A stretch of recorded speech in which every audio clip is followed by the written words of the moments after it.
Durou pouquíssimo a tentativa da Câmara de proteger Carla Zambelli. Depois de deputados rejeitarem a cassação da parlamentar, mesmo ela estando condenada definitivamente e presa na Itália, o ministro Alexandre de Moraes entrou em ação e anulou a decisão do plenário. Moraes determinou a perda imediata do mandato de Zambelli e deixou claro que a Câmara não tem poder nenhum para manter no cargo um deputado condenado com sentença final. Na decisão, o ministro foi direto. Quando há condenação criminal com trânsito em julgado, o mandato acaba automaticamente. A Câmara só pode formalizar, não votar, não relativizar, não proteger. Ou seja, a Câmara tentou bancar a condenada e o STF passou por cima.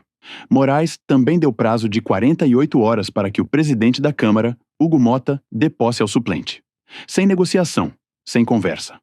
A decisão veio após o deputado Lindbergh Farias acionar o Supremo para obrigar a Câmara a cumprir a Constituição. E o STF respondeu reafirmando quem manda quando a lei é rasgada. Carla Zambelli foi condenada a 10 anos de prisão por participar da invasão hacker aos sistemas do CNJ. Fugiu do Brasil, foi presa na Itália. E mesmo assim tentaram mantê-la deputada. Tentaram, não conseguiram.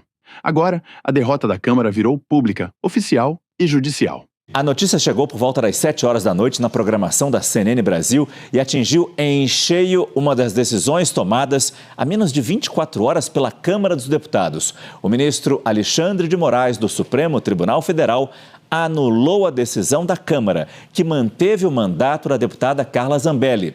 O ministro ainda determinou a perda imediata de mandato da parlamentar. No seu despacho, Alexandre de Moraes cita um artigo da Constituição para justificar sua decisão. Nós temos esse trecho exatamente na sua tela. A deliberação da Câmara dos Deputados, que rejeitou a perda do mandato parlamentar de Carla Zambelli, ocorreu em clara violação, escreve o ministro Alexandre de Moraes, clara violação a artigo 55, 3 e 6 da Constituição Federal. E aí ele destaca esse artigo, artigo 55, perderá o mandato o deputado ou o senador que sofrer condenação criminal em sentença transitada em julgado. A gente lembra, Carla Zambelli já foi condenada pela invasão do sistema de informática do Conselho Nacional de Justiça e por ter perseguido um homem no meio da rua em São Paulo com arma em punho às vésperas da eleição de 2022. Ontem de noite, a votação que decidia pelo mandato de Carla Zambelli não atingiu os 257 votos necessários. Apenas 227 deputados votaram pela cassação. E assim, a mesa diretora da Câmara determinou que ela poderia manter o cargo. Agora, com a decisão de Alexandre de Moraes, temos mais um fator de atrito entre os poderes judiciário e legislativo. A repórter Carol Roseto está no Congresso Nacional e começa a trazer os desdobramentos dessa decisão do ministro Alexandre de Moraes. O presidente da Câmara, Hugo Motta, ainda não se manifestou depois da decisão do ministro Alexandre de Moraes, que além de determinar a perda de mandato, então imediata, automática, de Carla Zambelli, deu um prazo de até 48 horas para que Motta dê posse ao suplente de Zambelli, né, que pela ordem de suplência ali do PL de São Paulo está na lista o deputado Adilson Barroso. Moraes pediu que Flávio Dino, que é o presidente da primeira turma do STF, agende ali então uma sessão extraordinária dentro do plenário virtual para que os outros ministros também deliberem sobre esse assunto. Isso deve acontecer nesta sexta-feira, de 11 às 18. Na prática, Márcio, o ministro Alexandre de Moraes derruba a decisão que foi tomada ontem pela Câmara dos Deputados. A gente acompanhou a sessão dentro do plenário e os parlamentares decidiram por manter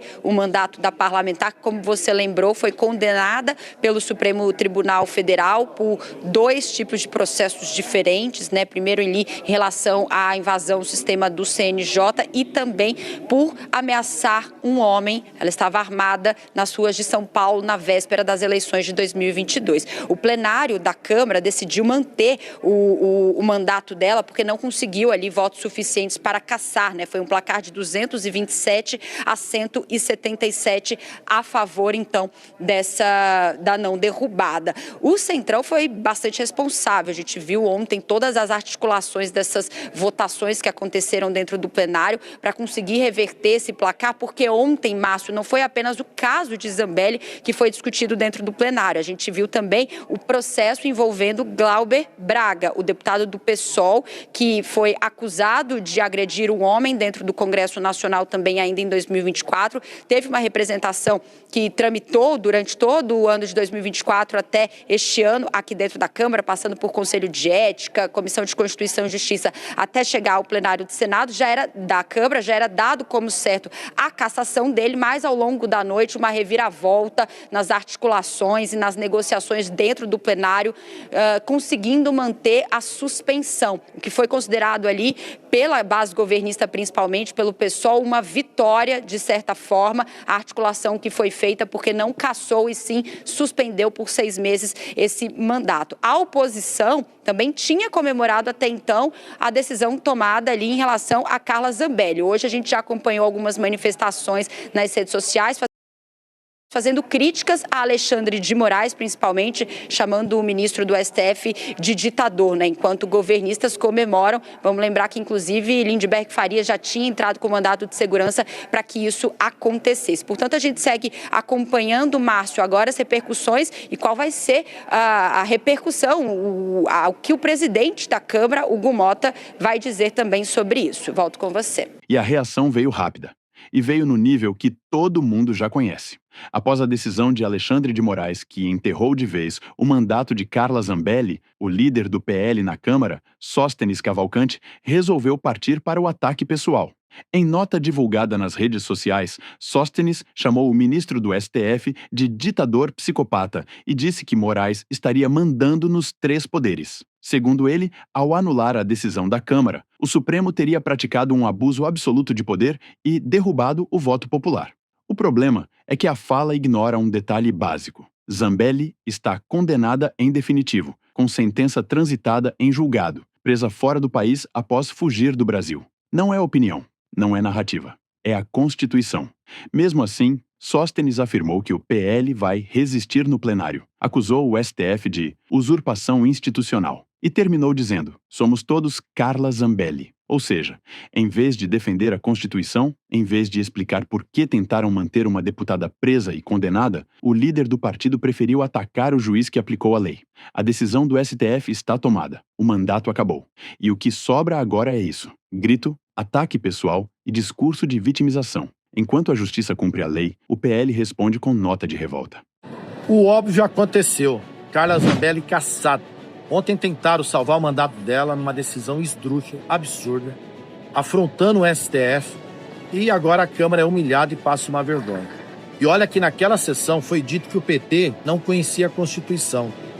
Pois bem, nós conhecemos muito bem, parece que outras pessoas que não conhecem.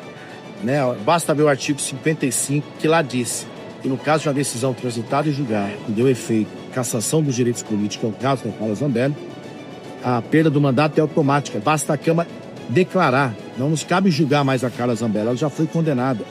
E agora a Câmara passa essa vergonha, é humilhada e ainda expôs todos os deputados que votaram preservando ela e criando um clima ainda maior de disputa de quem era contra ou favorável.